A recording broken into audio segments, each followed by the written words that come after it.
Ayan, magandang araw po sa ating lahat mga idol at mga kababayan.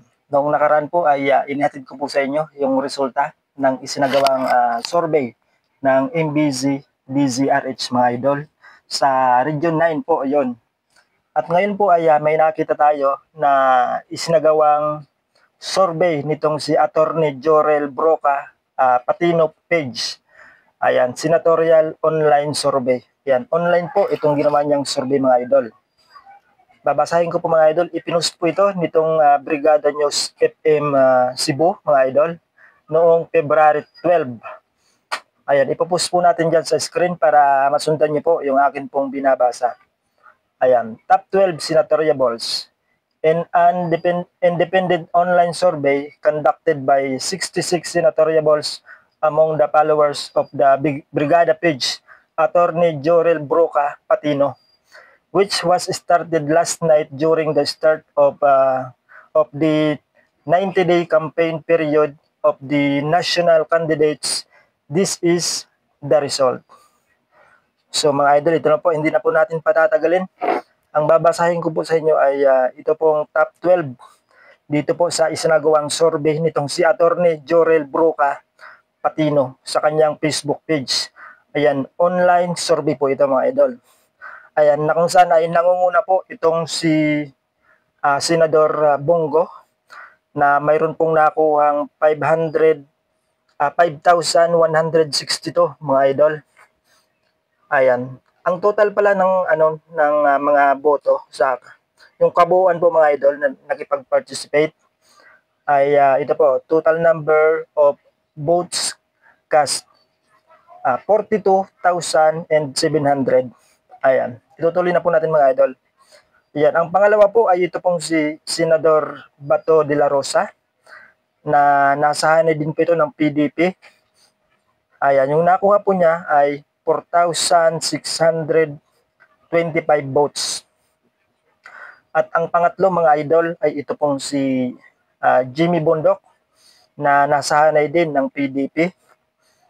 Ayan, yung nakuha po niya ay 4,063 votes. At ang pangapat po, ito pong si Congressman Rodante Marcoleta na inadapt ng PDP Laban. Yung nakuha po niyang boto ay 3,746 mga idol. At ang panglima po, ito pong si Philip Salvador na mayroon pong nakuhang 3,337 votes. At ang pang-anim po, ito pong si Raul Lambino na mayroon pong nakuhang 3,200 votes mga idol. Ayan, nasahanay din po siya ng PDP na pambato po ni dating Pangulong Rodrigo Roa Duterte.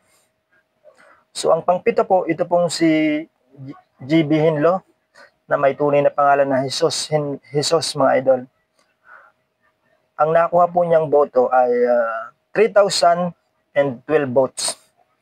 At ang pangwalo po, ito pong si Willie Ong na alam natin na nag-withdraw na sa kanyang kandidatura sa pagkasenador mga idol. Ito pong si Dr. Willie Ong.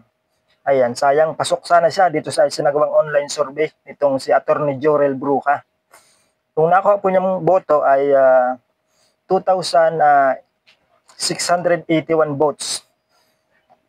So ayan, ang pang-siyam po ay ito pong si Victor Rodriguez na mayroon pong nakuhang 2,453 votes mga idol. At ang pang-sampu po, itong si Pastor Apollo Kibuloy na siya pong leader po ng Kingdom of Jesus Christ o KOGC mga idol. Itong si Pastor Apollo Kibuloy na mayroon pong nakuhang 2,264 votes mga idol. At ang pang-labing isa, ito pong magaling na TV host ng Wawawin. Ito pong si Wilfredo Willie Revillame na ang tawag nga ng iba ay Kuya Will. Ayan, yung nakuha po niyang boto ay 2,023 votes. At ang pang-labing dalawa po, ito pong si Richard Mata.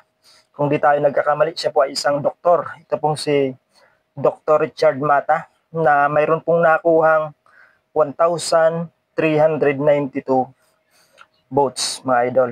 So lahat po ng binasa ko ay pasok po yan sa top 12.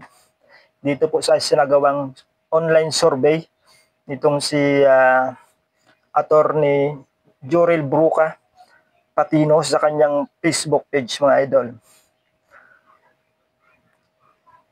Ayan. Ipinost din po ito ng ng itong brigada News FM Cebu. Ayan. So kung mapapansin niyo, mga idol, halos po lahat ng pambato po ng PDP o kandidato ng PDP na pambato po ng dating Pangulong Rodrigo Roa Duterte ay pasok po dito sa isinagawang online survey nitong si Attorney Jorel Bruca sa kanyang Facebook page, mga idol. So, ayan mga idol, hanggang dito na lang po muna yung ating pagbibigay ng resulta. At pagka may bago pang inilabas ang MBC at yung ArcLight Facebook page, ay agad po namin ipararating sa inyo yung kanila pong isinasagawang survey, mga idol. So maraming salamat po sa inyong panonood at ingat po tayo lahat.